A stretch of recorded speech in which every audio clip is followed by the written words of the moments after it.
Hello. Hello. Okay, अभी आ रहा है आवाज सुनाई सबको? Yes, sir. Yes Yes, sir. sir. Yes sir. Yes sir. Yes, ठीक है, sir. तो चलो अभी हम आगे जाएंगे।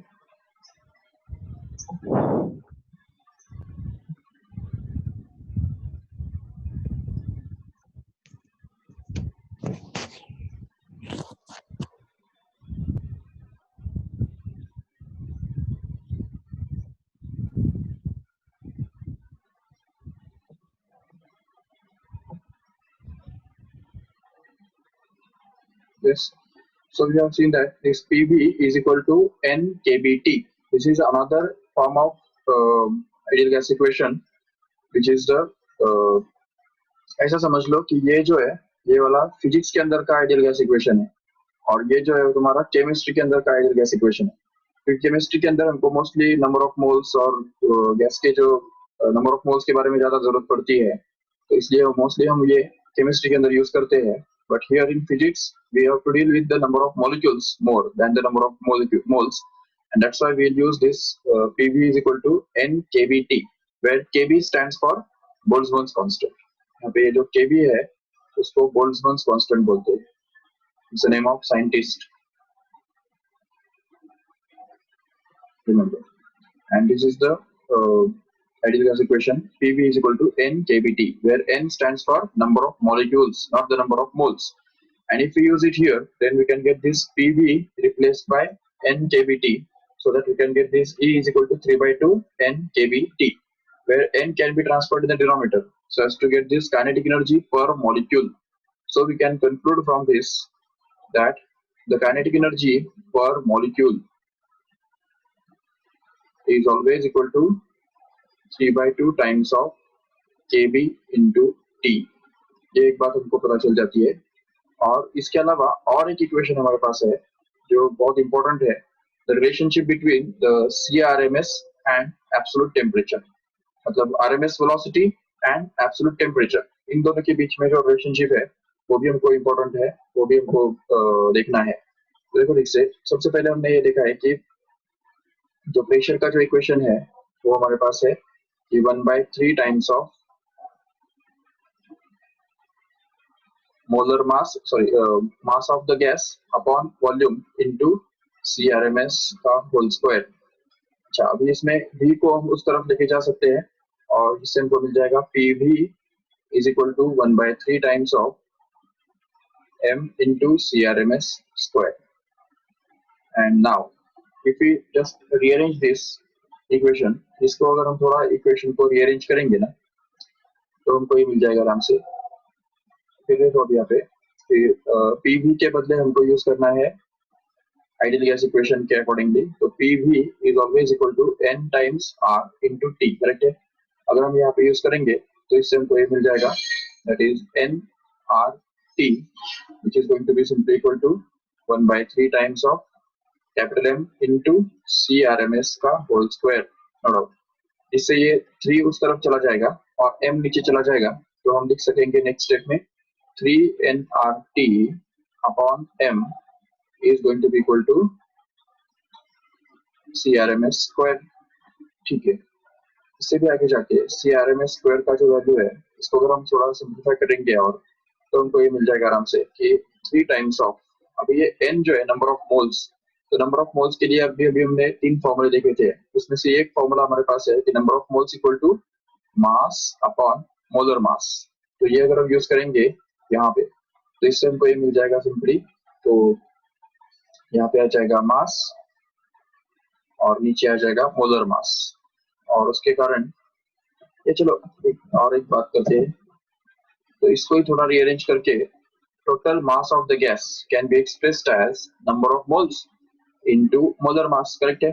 And this value is to be put here the denominator here, तो अगर यहाँ पे डिनोमिनेटर में उसको डाल देंगे तो ये बन जाएगा 3NRT कैपेसिटीज, एंड डिनोमिनेटर में क्या आएगा, M के बदले आ जाएगा ये N into M naught, मतलब number of moles into molar mass, so that this number of moles gets cancelled, and what we are left with is simply CRMS square is going to be equal to 3RT upon m naught।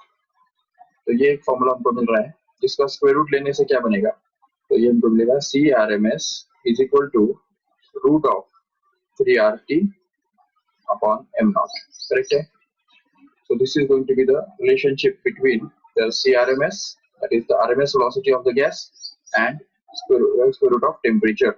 From this only we can conclude that the absolute temperature of the gas controls the RMS speed of the gas molecules। इसका मतलब अगर एक container हमारे पास है और इस container के अंदर अगर सपोज कोई कुछ गैस हमने रखा है और इस गैस को अगर हम हीट करते हैं, suppose this is the container and suppose gas is kept in this container and suppose we start heating this gas। so अभी लो टेम्परेचर पे जो है ना, अगर सपोज इस गैस का टेम्परेचर है मान लो 100 डिग्री सेल्सियस, तो उस केस में ये जो मॉलिक्यूल्स है वो थोड़ा कम स्पीड से मूव हो रहे होंगे। all the molecules will be moving, no doubt, randomly in all possible directions with all possible velocities, no doubt, but the velocities will be very small because their temperature is not so much large।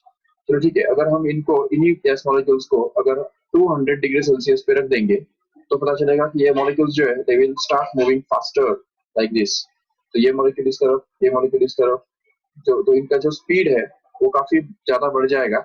इसका मतलब ये है कि every molecule will start moving faster and because of that we can say randomness will also increase। so all the molecules will start moving rapidly and very fastly, and that's why we can say that the average of velocity will just get increased because increase in temperature। तो ये जो temperature बढ़ेगा तो उसकी वजह से RMS velocity भी बढ़ता है। ये बात हमको अच्छी तरह समझनी है। and we have to understand here that if we keep the gas constant, अगर सपोज ऑक्सीजन हमने रखा है और ऑक्सीजन का ही हमने टेम्परेचर अगर बढ़ाते चले गए तो अलग अलग टेम्परेचर पे जो उसका RMS velocity बनता है, तो उनके बीच में जो रिलेशनशिप है ये यही बनता है कि the RMS velocity of the gas CRMS is directly proportional to the square root of absolute temperature। ये बात जो है वो बहुत इंपॉर्टेंट हमको समझनी है। तो RMS velocity of the gas molecules is directly proportional to the square root of absolute temperature। ये एक बहुत इंपॉर्टेंट समझने जैसी बात है। और उसके बाद आगे चल के एक दूसरी बात समझने जैसी ये है कि this RMS velocity is also inversely proportional to the square root of molar mass। ये देखो ठीक से, ये मोलर मास के साथ ये इनवर्सली प्रोपोर्शनल में है RMS velocity। इसका मतलब क्या होता है? इसका मतलब ये होता है कि RMS velocity मतलब of the gas will be small if molar mass is high। अगर मोलर मास बहुत ज्यादा है तो RMS velocity कम रहेगा, और मोलर मास अगर कम है तो RMS velocity ज्यादा रहेगा। And that is the reason why hydrogen और हीलियम और ये जो गैसेस है ये बहुत जो हल्के गैसेस है दे डिफ्यूज वेरी फास्ट। तो यहाँ पे जो डिफ्यूजन का जो रेट है diffuse very fast, and the reason behind it is that this molar mass of this gases is very very small. तो ये इतने हल्के हैं कि इनको डिफ्यूज होने के लिए टाइम ही नहीं लगता है। डिफ्यूज होने के लिए मतलब डिफ्यूज होना इनके लिए बहुत इजी है क्योंकि इनका वेट ही कम है, मोलर मास ही कम है।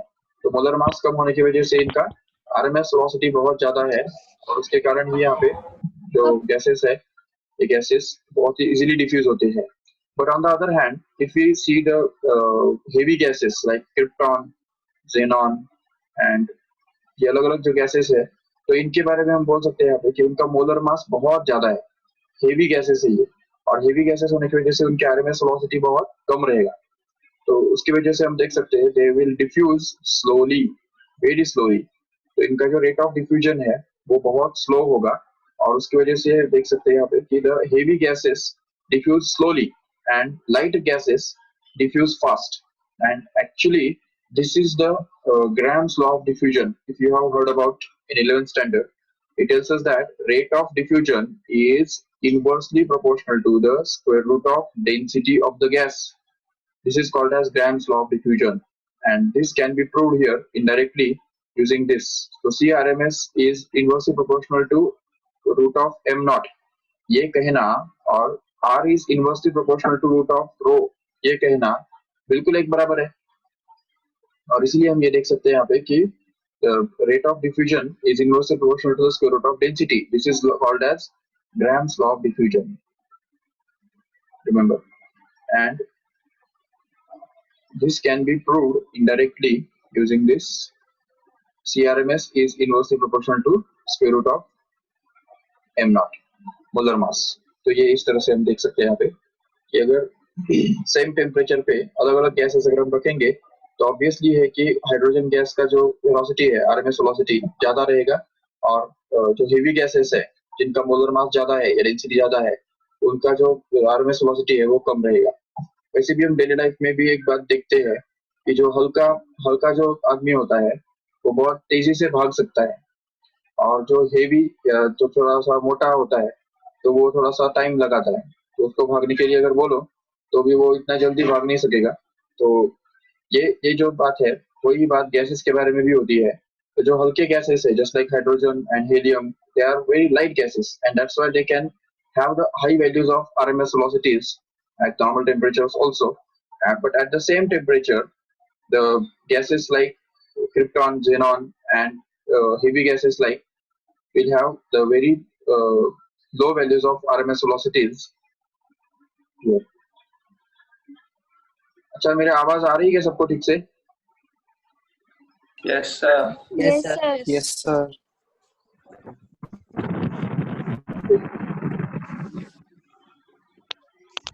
चलो ठीक है. तो this is the something we have to discuss about. अभी हम एक बात रिकॉल करेंगे. अभी अभी जो हमने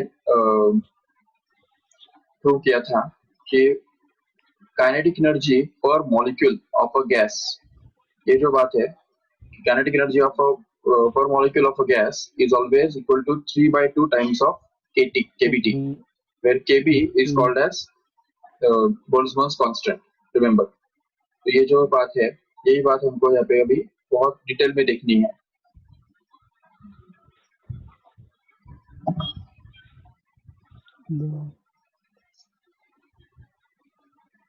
ठीक है. Now the next topic here is about the degrees of freedom. Remember, what is degrees of freedom and what is its use? You have to understand. See here, suppose एक मॉलिक्यूल है या कोई भी एक चीटी है या कोई भी एक रेलगाड़ी है सपोज, जो एक स्ट्रेट लाइन पे उसके ट्रैक पे आगे या पीछे दौड़ने के लिए बंधा हुआ है. तो उसका जो मोशन है उसको हम बोलेंगे it's a one dimensional motion. And hence we can see any object which is moving on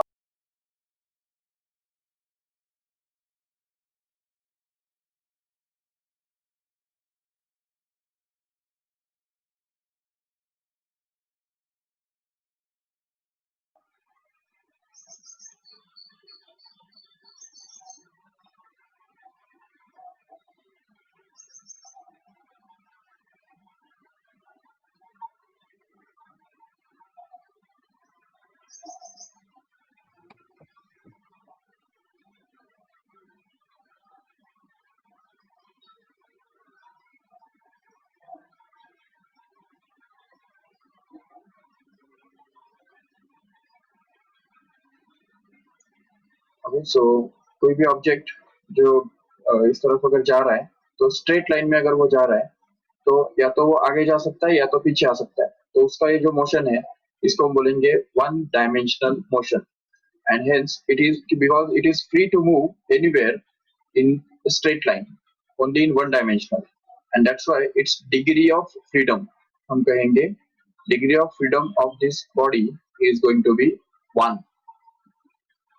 Degree of freedom मतलब how much freedom it has is 1 because it can move in a direction which is parallel to x axis only.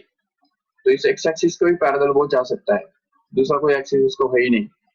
ठीक है. लेकिन अगर suppose हम एक दूसरी तरफ अगर एक प्लेन लेते हैं, ये प्लेन सपोज है और इस प्लेन पे अगर कोई भी एक पार्टिकल या कोई भी एक चीटी अगर डाल देते हैं जो which is free to move anywhere on the plane, तो इस प्लेन पे टेबल सरफेस पे अगर एक चीटी रख दिया और ये चीटी जो है वो इस टेबल सरफेस पे किधर भी जा रहा है, तो ऐसे केस में हम देख सकते हैं क्लियरली कि the degree of freedom of this object will actually be 2 because it can move either parallel to x axis or y axis. तो इस प्लेन में दो डायमेंशंस आ जाते हैं, इसको हम टू डायमेंशनल मोशन बोलते हैं. And two dimensional motion consists of two-dimensional motion consists of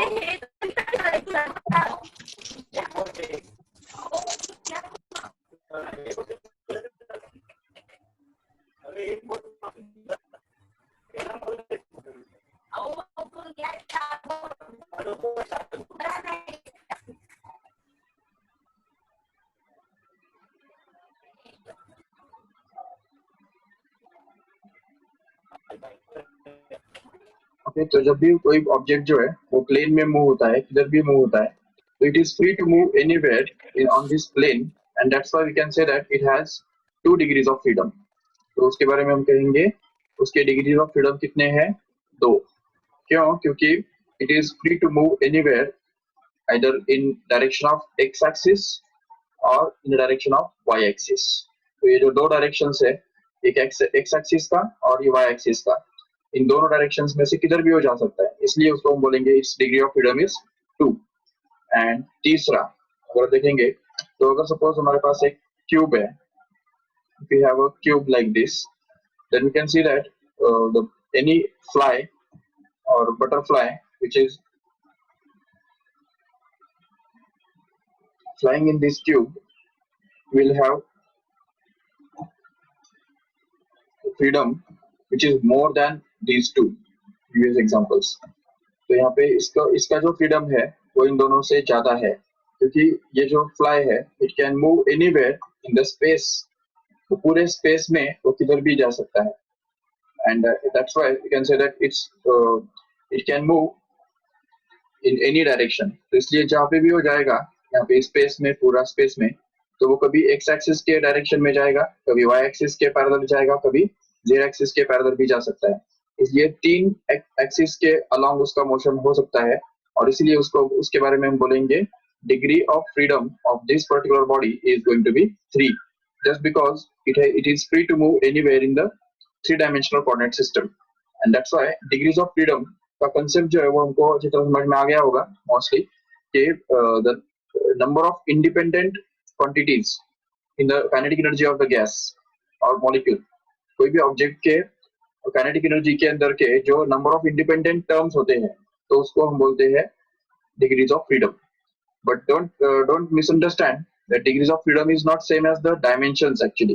ये जो x axis, y axis, z axis हम बोल रहे हैं, तो उसको ही सिर्फ डिग्री ऑफ फ्रीडम नहीं बोला जाता है. Degree of freedom is a very broad concept. You have to understand it because degrees of freedom can be greater than 3 also.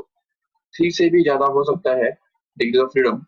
देखो जैसे फॉर एग्जांपल, अच्छा सबसे पहले हम ये बात करेंगे कि जब मॉलिक्यूल के बारे में बात करते हैं, गैस मॉलिक्यूल के बारे में हम बात करते हैं, तो कोई भी एक गैस मॉलिक्यूल जो होता है, समझो हेलियम का एक मॉलिक्यूल है, तो it can move anywhere in the space, and hence its kinetic energy will composed of 3 terms. तो kinetic energy of this molecule can be written as, क्योंकि हमने ऑलरेडी देखा था लास्ट लेक्चर में भी कि कोई भी मॉलिक्यूल जो होता है उसका जो वेलोसिटी है उसको हम 3 कंपोनेंट्स में रिजॉल्व करते हैं. एक कंपोनेंट जो होता है उसका एक्स कंपोनेंट कहलाता है, दूसरा कंपोनेंट उसका वाई कंपोनेंट कहलाता है, और तीसरा जो कंपोनेंट है उसको हम बोलते हैं Z component, right. And if you call them as U V W, तो इसको अगर हम सपोज बोल देंगे यू, इसको बोल देते हैं सपोज वी, और इसको बोल देते हैं W, and these are the components of this C, that is the speed of the molecule. Then we can say that this energy of this molecule will have 3 terms, that is half m u square, where u is the x component of velocity, plus the second term will be half m v square plus half m w square, where w is the z component of velocity. तो ये 3 components जो है, ये 3 components का इस kinetic energy जो है वो इस मॉलिक्यूल का बना हुआ है. So the kinetic energy of the molecule is made up of these 3 terms. This first term corresponds to the x component of velocity. Second term contains y component of velocity, and this third component contains z component of velocity. But after all, any molecule have कोई भी molecules जो है कोई particular preferred direction में move नहीं करते हैं. So the velocities of all the molecules are also always random, and because of that randomness, if we take the average values, तो ये सब average values अगर हम ले लेंगे कि half of mu square का अगर average value लेंगे सभी molecules का, और suppose half of mv square का भी अगर average value ले लेंगे सभी molecules के ऊपर, और half of mw square का भी अगर average value ले लेंगे सबके बारे में, तो ये average values are going to be equal because of randomness, because molecule does not have any particular special direction, favorable direction. कोई भी molecules जो है वो किसी भी एक particular direction में उनका favorite direction नहीं होता है.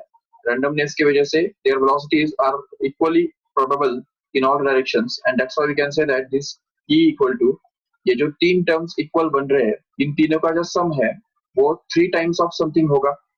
और जबकि ऑलरेडी हमने अभी प्रूव किया है कि kinetic energy of a molecule happens to be equal to 3 times of KVT, जिससे हम ये बोल सकते हैं यहाँ पे कि 3 times of KVT can be split up in 3 parts in this way, that is half KVT plus half KVT,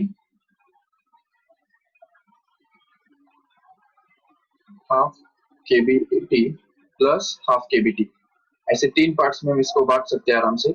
And we can say that this half kVt and half kVt, actually it adds up to 3 times of half kVt, and hence it becomes 3 by 2 kVt. And hence we can understand here that this 3 times of half kVt is obtained from actually these values. तो ये जो values हमको मिल रहे हैं, तो यहाँ पे अगर हम सपोज ये हाफ एम यू स्क्वायर का जो वैल्यू है उसके बदले अगर हाफ kVt डाल देंगे, इसके बदले भी अगर हाफ kV इंटू टी डाल देंगे, और इसके बदले अगर हाफ केवीटी डाल देंगे, तो इससे हमको ये जो तीन टर्म्स का जो एडिशन है वो हमको मिल जाएगा 3 by 2 times of KVT. And this is the explanation, you can say why there is 3 times of KVT in kinetic energy of a molecule. एक मॉलिक्यूल का जो काइनेटिक एनर्जी है वो 3 टाइम्स ऑफ केवीटी ही क्यों होता है, उसका एक्सप्लेनेशन ये है कि half KVT is associated with each of this degrees of freedom. इसको ही डिग्रीज ऑफ फ्रीडम बोलते हैं. The molecule of this monoatomic gas will have only 3 degrees of freedom, because the molecule of monoatomic gas can move anywhere in the 3 dimensions. तो 3 dimensional space में वो किधर भी move हो सकता है, और इसीलिए उसका जो काइनेटिक एनर्जी है वो 3 टर्म्स का बना हुआ होता है. उसमें से पहला टर्म है उसके अंदर वेलोसिटी का x कंपोनेंट आ जाता है, दूसरे टर्म के अंदर y कंपोनेंट, और तीसरे टर्म के अंदर z कंपोनेंट आ जाता है. और इसकी वजह से यहाँ पे जो वेलोसिटी काइनेटिक एनर्जी जो है वो 3 टर्म्स का बना होने के कारण इस मॉलिक्यूल का जो काइनेटिक एनर्जी है या उसका जो डिग्री ऑफ फ्रीडम है वो उसको हम बोलेंगे 3. तो ये मोनोएटॉमिक गैस मॉलिक्यूल के बारे में हम बोल सकते हैं, नो डाउट. चलो अगर हम डायटोमिक गैस मॉलिक्यूल के बारे में अगर बात करते हैं, डायटोमिक मतलब just like oxygen or hydrogen or nitrogen and so on like that. तो ये जो डायटोमिक टाइप के मॉलिक्यूल्स है उनके बारे में हम देख सकते हैं यहाँ पे कि diatomic molecule, suppose this is one atom and this is another atom, and suppose that there is a bond between these two, तो ये उनके बीच में बॉन्ड है. तो ऑक्सीजन की बात करते हैं, सपोज ये पहला ऑक्सीजन एटम और ये दूसरा ऑक्सीजन एटम और इनके बीच में ये बॉन्ड है. तो ये जो डिस्टेंस उनके बीच में है उसकी वजह से क्या होता है कि ये पूरा मॉलिक्यूल जो है वो किसी ना किसी पर्टिकुलर डायरेक्शन में मूव कर सकता है, वो तो बात है ही, वो तो अलग ही है. लेकिन at the same time this molecule can rotate also. तो अगर हम सपोज ये एक्स एक्सिस ले लेंगे, ये जो हॉरिजॉन्टल एक्सिस है इसको एक्स एक्सिस बोल देते हैं, और ये सपोज वाई एक्सिस जो उसको परपेंडिकुलर है, और तीसरा ले लेते हैं जेड एक्सिस जो कि उसको भी परपेंडिकुलर रहेगा, इन दोनों को परपेंडिकुलर रहेगा सपोज. तो ये x axis, y axis and z axis. तो उसमें से अभी एक्स एक्सिस के अबाउट अगर ये पूरा मॉलिक्यूल अगर रोटेट होता है तो it will correspond to spinning, and hence no moment of inertia will be involved in this spinning, and that's why we can say that the x axis के about का जो उसका रोटेशन है वो निग्लेक्ट किया जा सकता है, we can neglect it. But y axis के अबाउट जो उसका रोटेशन है, तो उसके अबाउट जो उसका मोमेंट ऑफ इनर्शिया है और एंगुलर वेलोसिटी है, तो उससे उसका एक काइनेटिक एनर्जी बनता है जो कि रोटेशनल काइनेटिक एनर्जी के फॉर्म में हमको मिलता है. इसको हम half into I omega square से जानते हैं. The rotational kinetic energy already we have derived it in the rotational motion, that is half I omega square. So if we use it this formula here, then we can say that about y axis. तो यहाँ पे y axis के बारे में अगर देखेंगे ठीक से, तो इसका जो काइनेटिक एनर्जी है, रोटेशनल काइनेटिक एनर्जी, वो बन जाएगा half I y into omega y square plus उसका जेड एक्सिस के अबाउट का जो उसका रोटेशन है, इस एक्सिस के अबाउट अगर वो रोटेट होता है तो उसका जो काइनेटिक एनर्जी है वो बन जाएगा half I z into omega z the whole square, and this will be the total kinetic energy, rotational kinetic energy of the gas molecule which is of diatomic type. तो ये सिर्फ diatomic type वाले atomic molecule के बारे में ही होता है. तो diatomic type के gas molecule के बारे में ये होता है कि उसका जो kinetic energy है वो दो तरह का होता है. एक होता है ट्रांसलेशनल और दूसरा होता है rotational. No doubt translational kinetic energy जो है वो हमने अभी भी जो देखा था तो उतना ही होगा, नो डाउट. तो इसलिए हम देख सकते हैं यहाँ पे कि the total kinetic energy of this gas molecule will actually be the sum of its translational kinetic energy and rotational kinetic energy, and hence we can get its equation to be simply equal to half m u square plus half m v square plus half m w square. तो ये हो गया सब rotational translational kinetic energy, plus two more terms will be there here, a half I y omega y square plus half I z omega z square, and these are the two terms of that corresponds to rotational kinetic energy. तो यहाँ पे ये जो दो तीन terms है वो translational kinetic energy के साथ करेस्पॉन्ड करते हैं, और ये अगले वाले दो टर्म्स है ये एक्चुअली रोटेशनल काइनेटिक एनर्जी के साथ करेस्पॉन्ड करते हैं. और इसीलिए हम बोल सकते हैं यहाँ पे कि the total kinetic energy of the gas molecule of diatomic type will be composed of this 5 terms. तो यहाँ पे 5 टर्म्स यहाँ पे मिल जाए हमको, तो 5 टर्म्स होने के कारण ही यहाँ पे हम बोलेंगे इस टाइप के गैस मॉलिक्यूल का जो डिग्रीज ऑफ फ्रीडम है तो वो कितना है, degree of freedom will be 5, just because there are 5 terms in the expression for the kinetic energy of this type of gas molecule. But यहाँ पे ये जो हम देख रहे हैं this type of gas molecule is called as rigid diatomic molecule. Rigid मतलब the distance between the two molecules can never be changed, तो उसको बोलते हैं रिजिड डायटोमिक मॉलिक्यूल. और it is also called as the non vibrating diatomic molecule. Remember, non vibrating because vibrations are not concerned here, तो vibration नहीं हो सकते हैं. तो इसके बारे में हम देख सकते हैं यहाँ पे कि rigid diatomic molecule have 5 degrees of freedom. Out of that 3 degrees of freedom corresponds to translational motion and 2 degrees of freedom corresponds to rotational motion. अच्छा, ये बात समझा ठीक से कि यहाँ पे रोटेशनल मोशन में 2 ही डिग्रीज ऑफ फ्रीडम क्यों आया, ये 2 ही टर्म्स क्यों आए यहाँ पे, जबकि एक्सिस तो 3 है लेकिन फिर भी 2 ही टर्म्स क्यों आ रहे हैं.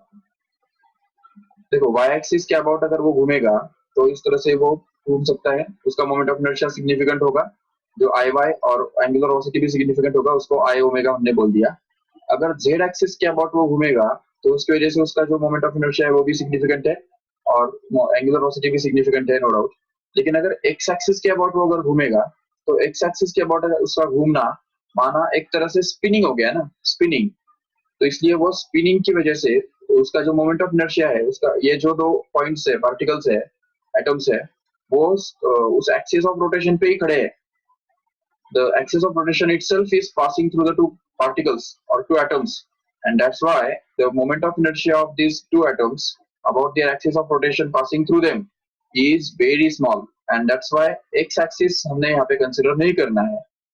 तो x axis के अबाउट का जो उसका रोटेशन है वो यहाँ पे कंसिडर नहीं होगा, इसलिए हमको यहाँ पे x वाला टर्म नहीं दिख रहा है. दिख रहा है यहाँ पे half I y omega y square दिख रहा है, half I z omega z square भी दिख रहा है, but half ix omega x square is absent here.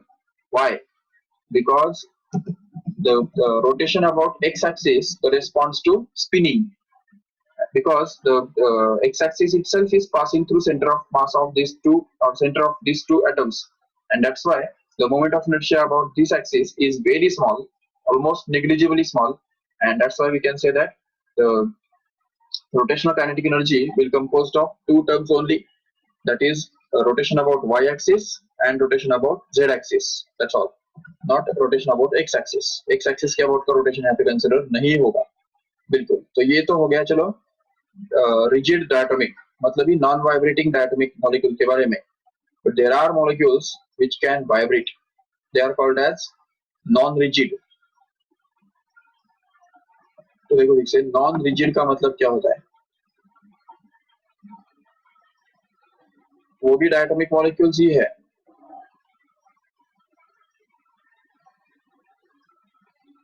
But they are vibrating. Non rigid मतलब ही वाइब्रेटिंग. या तो ठीक से suppose there is a molecule, this is the one atom and there is another atom here, and suppose they are connected by a spring like here. तो यहाँ पे बीच में उनके स्प्रिंग है ऐसा सपोज है. ये देखो ठीक से ये स्प्रिंग है. अभी स्प्रिंग मतलब एक्चुअली वहाँ पे कोई फिजिकल स्प्रिंग नहीं रहता है, बट होता क्या है ना कि the force of attraction and repulsion between the two molecules acts like a spring only. तो ये जो फोर्स ऑफ अट्रैक्शन और रिपल्शन की बात चल रही है, जो स्प्रिंग के जैसे काम करते थे, तो इसकी वजह से क्या होता है ना, कभी ये जो दोनों मॉलिक्यूल्स है या एटम्स है वो बहुत नजदीक आ जाते हैं, जो इस स्प्रिंग को बहुत ही कंप्रेस कर देते हैं. इसकी वजह से एक पोटेंशियल एनर्जी उनके बीच में स्टोर हो जाता है. हम समझ सकते हैं आराम से ये पोटेंशियल एनर्जी यहाँ पे स्टोर हो गया. और कभी तो वो बहुत दूर चले जाते हैं एक दूसरे से, जिसकी वजह से फिर से पोटेंशियल एनर्जी उनके बीच में स्टोर हो जाता है, और ये जो स्प्रिंग है ये एक्सपांड हो जाता है इस तरह से. तो ये इन दो पोजीशंस के बीच में वो हमेशा कंटिन्यूअसली वाइब्रेट कर रहे होते हैं, और ये वाइब्रेशन की वजह से और 2 डिग्रीज ऑफ फ्रीडम उनके आ जाते हैं. उसके लिए एक बात हमको समझनी है कि जब भी कोई एक मास वाइब्रेट करता है, सपोज एक स्प्रिंग है और एक मास है, सपोज m ये मास है, और ये अगर सपोज वाइब्रेट कर रहा है, और इस स्प्रिंग का जो फोर्स कांस्टेंट है, मतलब उसका जो एबिलिटी टू कंप्रेस है वो k है, सपोज उसको बोलते हैं फोर्स कांस्टेंट. तो हमको इस मास का जो है काइनेटिक एनर्जी तो मिल जाता है आराम से.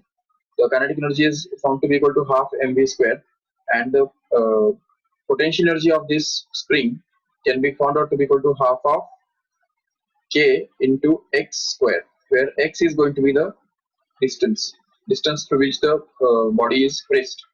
तो ये अगर हम बात याद रखेंगे ठीक से, तो यहाँ पे पता चलता है कि if we call this distance as r, instantaneous distance जो है यहाँ पे ये r है, जो कि इन दो पार्टिकल्स के बीच में है, जो कि वेरिएबल है, वेरिएबल. तो उसकी वजह से यहाँ पे पोटेंशियल एनर्जी कितना बनेगा इन दोनों पार्टिकल्स का एट एनी टाइम. तो potential energy will become equal to half k r square, no doubt. This will become the potential energy of these two particles system, plus the kinetic energy of these two particles will actually be the half into mass, which is the reduced mass of these two particles, combined mass, and multiplied by velocity square, relative velocity का whole square, जो कि यहाँ पे r का derivative रहने वाला है. हम जानते हैं यहाँ पे कि डिस्टेंस का डेरिवेटिव मतलब ही वेलोसिटी हुआ करता है, तो इसलिए यहाँ पे m into D R by D T का होल स्क्वायर यहाँ पे आ जाएगा, जिसको ही हम वेलोसिटी बोलने वाले हैं. तो ये जो दो टर्म्स है वो दो टर्म्स एक्चुअली वाइब्रेटिंग की वजह से यहाँ पे आएंगे, वाइब्रेशन की वजह से आएंगे. इसको हम बोलेंगे EV, that is called as vibrating kinetic energy. That means the non-rigid diatomic molecule or vibrating diatomic molecule always have vibrational kinetic energy also, in addition to translational kinetic energy and rotational kinetic energy. That means if we want to find out the total kinetic energy of this type of molecule, then we can get this as to be equal to the sum of the translational kinetic energy, rotational kinetic energy, and vibrational kinetic energy. तो इन तीनों को हमको add करना होगा, तब जाके हमको total kinetic energy इनका मिलेगा, जो कि जिसमें से अभी देखो ठीक से जो ट्रांसलेशनल काइनेटिक एनर्जी है वो तो हम ऑलरेडी जानते हैं, it is half mu square plus half mv square plus half mw square. Okay, these are the three terms which corresponds to translational kinetic energy, plus the next two terms will correspond to rotational kinetic energy, which is going to be half I y omega y square plus half I z omega z square, and these two terms are corresponding to rotational kinetic energy, remember, and the next two terms will correspond to vibrational kinetic energy, where potential energy will be half kr square plus kinetic energy will be simply half m into dr by dt का whole square. तो ये जो दो terms है, ये दोनों terms actually vibration के साथ कनेक्ट करते हैं, वाइब्रेशन के साथ एसोसिएटेड है। तो देखो ठीक से यहाँ पे ये रोटेशनल काइनेटिक एनर्जी, ये ट्रांसलेशनल काइनेटिक एनर्जी और वाइब्रेशनल काइनेटिक एनर्जी, इन तीनों का मिला के जो है वो टोटल काइनेटिक एनर्जी इस मॉलिक्यूल का बना हुआ है। और इसलिए हम देख सकते हैं यहाँ पे कि यहाँ पे तीन टर्म्स ट्रांसलेशनल के, दो टर्म्स वाइब्रेशनल के, सॉरी रोटेशनल के, और दो टर्म्स वाइब्रेशनल के। तो टोटल कितने हो गए? 7 टर्म्स हो गए। तो यहाँ पे जबकि 7 टर्म्स इस पूरे एक्सप्रेशन के अंदर आ रहे हैं, इसलिए हम क्या कहेंगे यहाँ पे, the degree of freedom of this type of molecule will actually be equal to 7, no doubt. So 7 is going to be the degree of freedom of this type of molecule, which has vibrations also, along with rotation and translation. तो इसलिए इस type के जो molecules है, इनका degree of freedom 7 हुआ करता है। देखो ठीक से एक बार समराइज करेंगे ठीक से। अभी हमने जो देखा था, पहले जो हमने देखा था मोनो एटॉमिक मॉलिक्यूल, उसका डिग्री ऑफ फ्रीडम कितना था? 3। उसके बाद हमने देखा डायटोमिक मॉलिक्यूल, उसमें भी रिजिड डायटोमिक मॉलिक्यूल, उसका डिग्री ऑफ फ्रीडम कितना मिला हमको? 5। उसमें से 3 ट्रांसलेशनल के हैं और 2 रोटेशनल के डिग्री ऑफ फ्रीडम होते हैं। और जो नॉन रिजिड और वाइब्रेटिंग डायटोमिक मॉलिक्यूल होता है, तो उसका डिग्री ऑफ फ्रीडम कितना मिला हमको? 7, जिसमें से 3 जो है वो ट्रांसलेशनल के डिग्री ऑफ फ्रीडम होते हैं, 2 जो है वो रोटेशनल के होते हैं, और बचे हुए 2 जो है वो वाइब्रेशन के होते हैं। तो इस तरह से हमको ये मिलता है कि the degree of freedom of different types of molecules are going to be 3, 5 and 7 respectively, like this. So this is all about the degree of freedom, remember.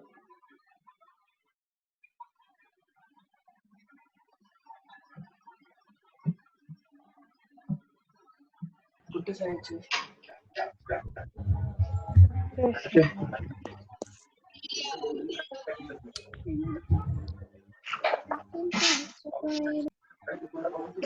अच्छा, अभी थोड़ा डिस्कस करेंगे। इसमें कुछ डाउट है किसी को? No, sir. No doubt? कुछ भी पूछ सकता हूँ फिर?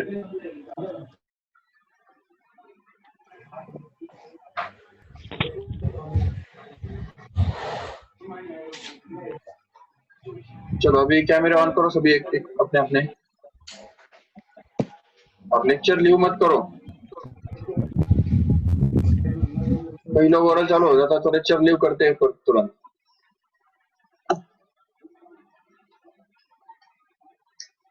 ठीक है, चलो अभी बताओ फटाफट। मृणाल बताओ।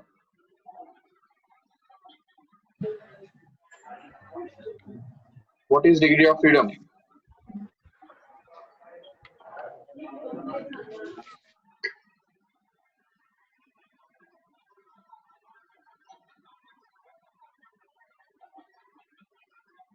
The number of terms involved in the expression for kinetic energy of a molecule is called as degrees of freedom.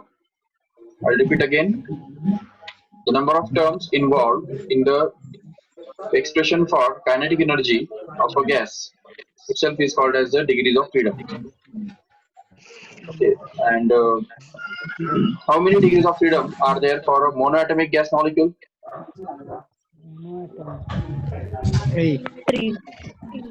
3.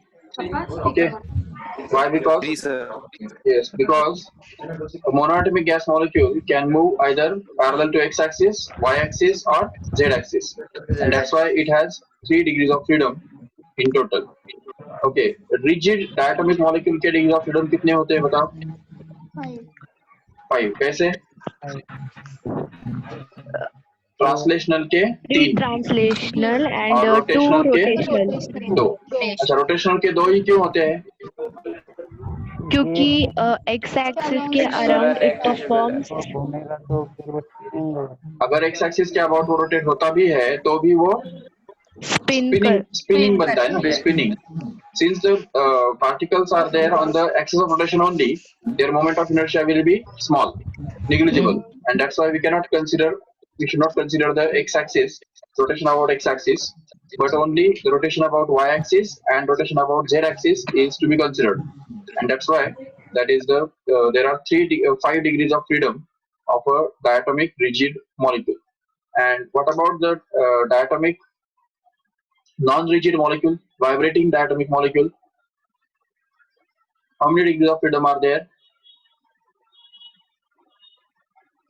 There are 7 degrees of freedom, isn't it? अरे याद है सभी को?